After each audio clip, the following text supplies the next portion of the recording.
What I remember about getting that email is that I didn't get through the whole email. I just saw the words, I think, Lando and Han, and I just immediately was like, yes, yes, yes, fuck, shit, sorry, you know, expletive deleted. It's just like there's no describing it, and yes, it was intimidating, and I felt up to it, and I wasn't sure if I was up to it at the same time. You know what's so great about them is like we have so much material. So all I needed to do in my head was like every time I wrote one of their lines of dialogue or one of their thoughts, you know, I just could I imagine Harrison Ford or Billy D. Williams saying that out loud. And if I could hear it in their voices, I knew it would work. And that was my compass, you know. And at this point, Solo hadn't come out because it was a book that was set to accompany Solo. So they brought me in to this secret underground bunker, basically, and like signed away my life. And they gave me the script, and I could read it only in that room where I was being watched by a life-size statue of Ahsoka with a lightsaber out, which was incredible, very distracting and amazing. And read the script, and they also that same day I had a meeting with Story Group where we were just going to go over kind of my outline that I had sent them. And they all came in. These are people that I was like in awe of, you know, and they're super nice, but they also hadn't had time to read the outline I sent. So they were like, "Oh yeah, we didn't read it, so just just do it for us or whatever." And I was like, you know, but it went great. Like my and the headline of my experience of writing for Star Wars is that they are good people. Like they're just consistently, and I've been working for them now for 5+ years, and like it's just been such a positive experience in terms of people. Like they love this world, this galaxy, and they love creativity and creative folks, and they're really fun to collaborate with. And that's just been true throughout. Any conversation you're having on the page, it's functional, right? It has to be functional. So you're figuring out immediately, you're trying to know, you're hoping to know, what role is it playing, what needs to happen here for story, including like what, and then once you know that, it allows you to also like go, take off from that a little bit too. But you have to know what the core is, so you can always come back to that. So if they go on side conversations, because they do, because you're writing humans, they're not just going to give you plot information. You always know what to come back to, what the core is. And then you're really imagining like how would this look on screen, how would it sound, and what feels true. I always tell my students, and I think this is such a missing piece for writers, is that like acting is such an amazing form of writing. And like every writer should take an acting class. Truly. I know it can be terrifying because I think a lot of writers become writers because they don't want to be on stage. And I understand that. But you don't have to necessarily be on stage, but you learn so much from the process of inhabiting another person that they don't teach you in writing school. They don't teach you in MFA programs what it actually feels like to embody another human being. They might teach you about character stuff and how to think like them, but thinking like them is actually different than thinking as them. And I would go one step further and say, if you could take an improv class, that's even better. Improv is an amazing form of acting where you have to think on your feet in a whole other way. But anything where you're embodying that person, first of all, your inhibitions have to drop to a certain level, and you become, a performer, and then you become a character. And that's what you have to do when you're writing. It's not an intellectual process of being like, what would Lando say in this moment? No, like you have to be Lando, and you have to respond as Lando. And that's why it's so hard. But once you click in with that, that's when the voice works. And that's when you know that the voice works, and you're not sitting there wondering, like second guessing it. Like, I think I got that line right, but I don't really know. You don't know because you didn't embody that character, in my opinion.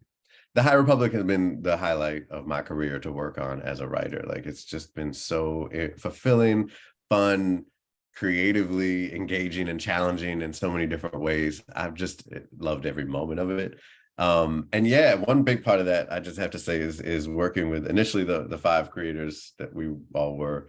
And then even from the beginning, though, Story Group and a lot of the other creative executives, Michael Siglain, who runs the publishing wing of Star Wars, have been deeply, deeply involved. So it's always been, yes, it's been the group of us, but it's always been a larger group than that too. And now the writing group has gotten bigger, which is also really cool. And they're all just writers that I really admire them. They're really talented writers. B, they're like, we're all very different. and you can tell from the work. But it's so cool to be behind the scenes and just constantly be breaking story with writers who think and process the world and the page in totally different ways. And so, finding a unified whole within that actually doesn't turn out to be that hard, in part because we're writing about an era where the Jedi experienced the Force in many different ways than we've seen before in canon. And that's because when we meet them, the Jedi, it's a time of peace in the galaxy, right? The Republic is at peace, and the Jedi are at their height. And because they are not warrior priests, they get to experience the Force as peaceful people. And so it takes them in all different directions and understandings and philosophies. And some of those are in conflict, and that's okay.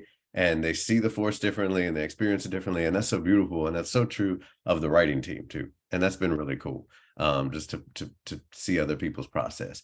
For myself, specifically, I knew going into it pretty early on that I was going to have a comics run stretching. So we got together and we mapped out the big beats. Let's talk specifically about phase one, the opening phase of the whole thing, right? Which spans kind of Starlight opening to the Republic Fair to the attack on Starlight. And knowing that, and then starting to find out, where I was going to fit my own work into that. I knew I had a comics run that was going to span the whole phase. And so it'd be one issue a month. And I knew that in the course of that run, I was going to establish and really get to go deep with this crew of Padawans that have Yoda as a master. And they're going around the galaxy in this kind of like wild field trip, sleepover camp, Padawan adventures. And then I knew I was going to have a middle grade right smack in the middle of the whole thing, and a young adult novel to close out the whole phase. And as soon as I knew all those pieces, then it became like, how can I tell this epic story where each piece can stand on its own, but if you read them all together, it will be this gigantic, cross collaborative initiative in its own right. That's just a corner of the even larger High Republic initiative. And I knew I could do that because of the material that I had and the timing that it worked within.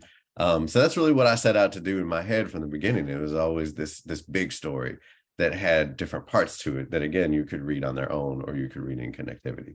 And that's how I approached it. So I had a lot of fun with it. As you can tell, I really just, it was just like this open slate of we don't know anything. Oh, and I had Yoda to play with, which was lots of fun. And then it was like, come up with a bunch of young Jedi and throw them into absolute danger and chaos together and see what happens.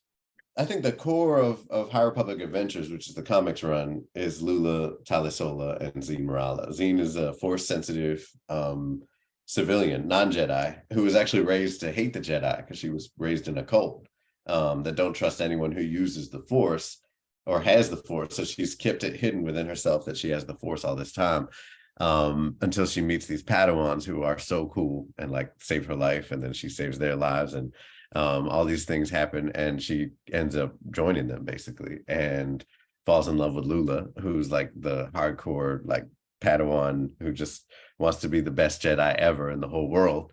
So their love story is so central to it, but then their friends Farzala and Quart have their own paths that we get to explore. That's what's so cool about comics, is because of the month by month release schedule, and you get to tell these stories that really like go off in different directions, but still kind of form a whole. So that was a lot of fun. Ram is just great. Ram experiences the Force through mechanical work. He's just a big tech nerd deep down inside, and all he wants to do is kind of hole up in his workshop and work on stuff, like build things, and he can get deep inside things with the Force, deep inside machines, and understand them and how they work, and make them malfunction if he needs to. So he's a lot of fun. I just had a great time with all these characters.